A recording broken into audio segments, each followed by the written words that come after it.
আজি মই বহুত সুখী, মানে ইমানেই হেপী আজি ক'বলৈ ভাষা নাই।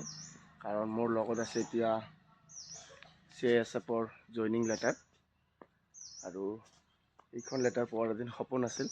তো আজি সপোনটো পূৰণ হ'ল। ইয়াৰ কাৰণে বহুতো কষ্ট কৰিছোঁ, আজি কষ্টৰ ফল পালোঁ। লেটাৰখন হাতত পাই বহুত আনন্দ হৈছোঁ। কাৰণ কি ক'ম, মানে ইমানেই ভাল লাগিছে, ক'বলৈ ভাষা নাই। ইমান দিনৰ কষ্ট আজি হাতৰ সন্মুখত। তো কালি ৰাতি আনিছিলোঁ, ভাবিছিলোঁ দিনত আপোনালোকক সকলোকে দেখুৱাই সেইখন অপেনিং কৰিম। এতিয়া চোৱা নাই, আৰু মোৰ ইমেইলত আহিছে। ইমেইলত দুদিন আগতে আহিছে। তো ইমেইলত মই চাইছোঁ ক'ত পৰিছে, কি সমাচাৰ যিখিনি আছে গোটেইখিনি চাইছোঁ। মানে ইমেইলৰখিনিয়ে বাই পোষ্ট হৈ ঘৰত আহি দি গৈছে পোষ্ট অফিচৰ পৰা। তো মানে ইমেইলত পোৱাটো মানে ইমানো ফূৰ্তি নালাগে, যিটো মানে হাতত মানে ডাইৰেক্ট জইনিং লেটাৰ পোৱাৰ পিছত যিটো ফূৰ্তি লাগে, কি ক'ম আৰু বহুতে হেপী।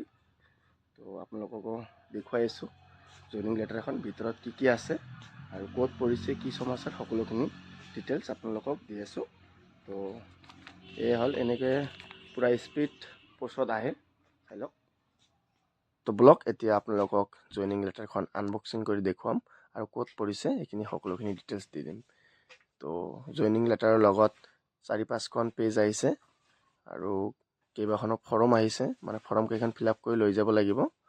তো এতিয়া কথা হ'ল, মোৰ জইনিং পৰিছে, মানে ট্ৰেইনিং হ'ব ৰাজস্থানত, বেহৰুৰ ৰাজস্থান, মানে MTRC মহাৰাণা প্ৰতাপ RTC বেহৰুৰ ৰাজস্থান।